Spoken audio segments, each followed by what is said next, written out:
Dans tout dessin, nous avons besoin de règles pour tracer certains objets à une certaine dimension et ainsi de suite. Donc il nous faut les afficher par le menu affichage.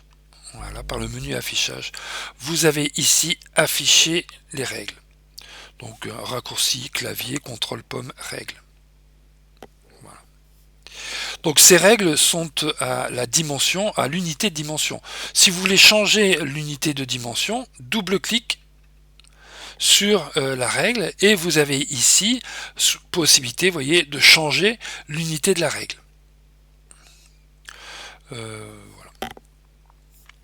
Vous avez juste en dessous, dans l'étape suivante, sur la gauche, voilà, possibilité de changer les couleurs de repères.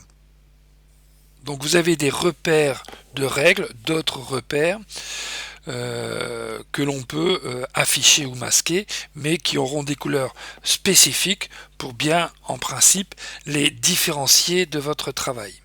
Auquel cas, bien sûr, si elles ne sont pas différenciées, vous pouvez intervenir ici et changer la couleur. Donc là, je fais OK.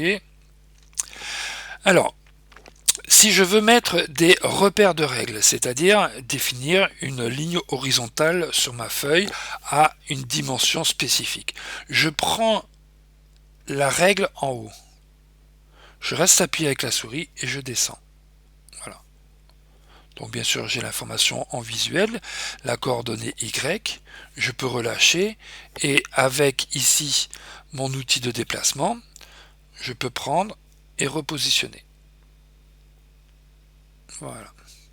Donc vous avez compris, idem pour la gauche, pour la ligne verticale. Bien sûr, je peux en mettre plusieurs, autant que je veux, et je peux aussi les enlever, c'est-à-dire les remettre dans la règle. Donc si en cours de travail, je veux masquer ces repères, mais pas les remettre dans la règle, c'est-à-dire les masquer pour pouvoir les faire réapparaître, j'ai un raccourci clavier qui est pomme ou commande CTRL H. Voilà. Donc CTRL H permet, ce raccourci clavier permet d'afficher ou de masquer les repères. En même temps, ici, j'ai au croisement une coordonnée X, Y.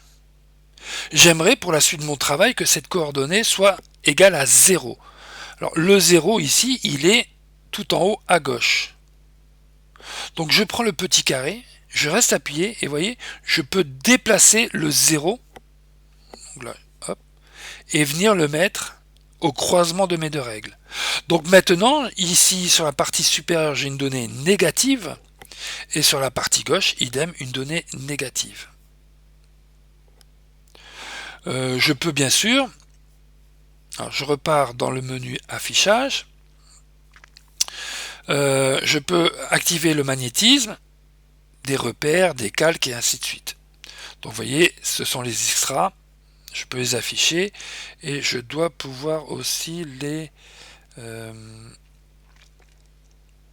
verrouiller. Voilà. Ce qui est important, c'est à un moment donné, si nos repères sont corrects, on peut les verrouiller et ici vous voyez totalement les effacer. Voilà, alors on va terminer ici sur la fenêtre, ce grisé, je peux, clic droit de la souris, changer la couleur suivant ma convenance. Donc je sais pas si je personnaliser, donc autre couleur, je peux, vous voyez. Donc bien sûr, cette couleur de fond, on va la modifier pour qu'elle vienne en contraste avec notre travail de façon judicieuse.